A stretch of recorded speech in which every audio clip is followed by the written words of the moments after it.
আসসালামু আলাইকুম টুম্পা সেভেন থেকে আমি টুম্পা আছি আপনাদের সাথে। আজকে আপনাদের সাথে শেয়ার করব কাঁঠালের পাটিসাপটা পিঠা রেসিপি।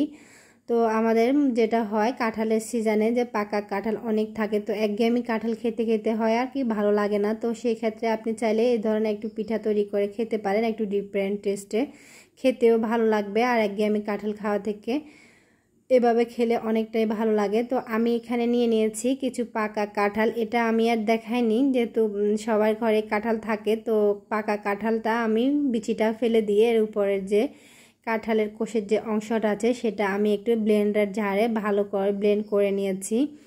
এখানে 500 গ্রামের মতো হবে কাঁঠালের পিউরি আছে। তো আমি এখানে দিয়ে দিচ্ছি একটি ডিমটা দিয়ে আমি কাঁঠালের পিউরির সাথে ভালো করে একটু মিশিয়ে নেব। চাইলে আপনারা এই কাজটা হাত দিয়ে চটকে একটু, যদি ব্লেন্ডার যে হাতের কাছে না থাকে চালনিতে চেলে নিতে পারেন। আমি এটা ব্লেন্ডারে ব্লেন্ড করে নিয়েছি। এখন ডিমটা কাঁঠালের সাথে ভালো করে মিশিয়ে নিচ্ছি। এখানে দিয়ে দিচ্ছি সামান্য একটু লবণ আর দিয়ে দিব আমি এখানে চিনিটা আপনি অবশ্যই আপনার টেস্টটা বুঝে দেবেন। আমি এখানে 1 কাপের মতো চিনি দিয়েছি। এটা ছোটোর যে রেগুলার কাপ আছে ওই কাপের অনুযায়ী দিয়েছি। আপনি মিষ্টিটা আপনাদের কাঁঠালটা বুঝে দেবেন, কারণ অনেক কাঁঠাল হয় একটু পানসিয়া, অনেক কাঁঠাল হয় একটু মিষ্টি। আমার এই কাঁঠালটা খুবই মিষ্টি, তো আমি সেই কারণে চিনিটা খুব বেশি দিই নাই। এমনি কাঁঠালটা মিষ্টি, তো আমি 1 কাপের মতোই চিনি দিয়েছি। এখানে আমি দিয়ে দিচ্ছি 2 কাপ আটা। চাইলে আপনি ময়দা দিয়েও কাজটা করতে পারেন, আমার হাতের কাছে আটা ছিল, আমি আটা দিয়ে করে নিচ্ছি। সাথে দিয়ে দিচ্ছি এখানে আমি 1 কাপ গুঁড়া দুধ।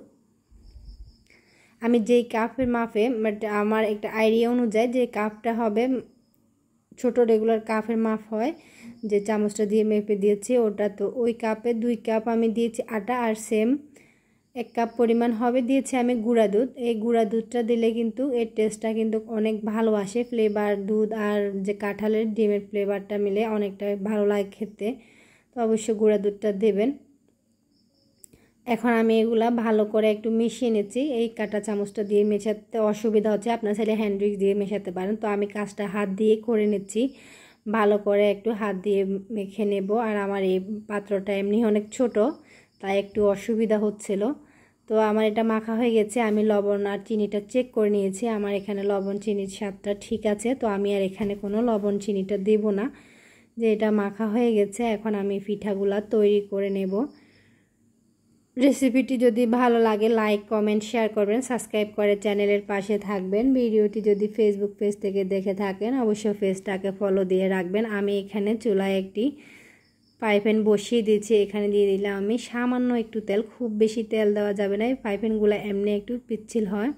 তো আমি দিয়ে এটা পিঠাটা কিন্তু একটু পাতলা করে এটা করে দিতে হবে ফ্রাই প্যানে। কিন্তু একটা কথা খেয়াল রাখতে হবে, এখানে কিন্তু দেওয়া যাবে না পানি দিয়ে। এই পর্যায়ে ডোটা হয়তো মনে করতে পারেন যে ডোটা অনেকটা আঠালো, বাট এটা পাতলা করে, সেক্ষেত্রে কিন্তু পিঠাটা হবে না। ডোটা এরকমই রাখতে হবে আর এটা মিডিয়াম আছে ঢেকে একটু সময় নিয়ে ভাজতে হবে। যেহেতু কাঁঠাল বা আমি আমের একটা প্যানকেক রেসিপি দিয়েছি এর আগে, ওটাতে বলেছি কাঁঠাল আর আম দিয়ে যদি কিছু তৈরি করেন ব্যাটারটা অবশ্যই মোটা করে তৈরি করেন, পাতলা করে ব্যাটার তৈরি করলে পিঠাটা খেতে ভালো লাগবে না, আর এটা হবে না, কারণ আম আর কাঁঠাল এগুলো একটু আঠালো টাইপের হয়। তো আমার এখানে পিঠাটা ভাজা হয়ে গেছে। আমি এভাবে করে সবগুলা পিঠা বানিয়ে নিয়েছি।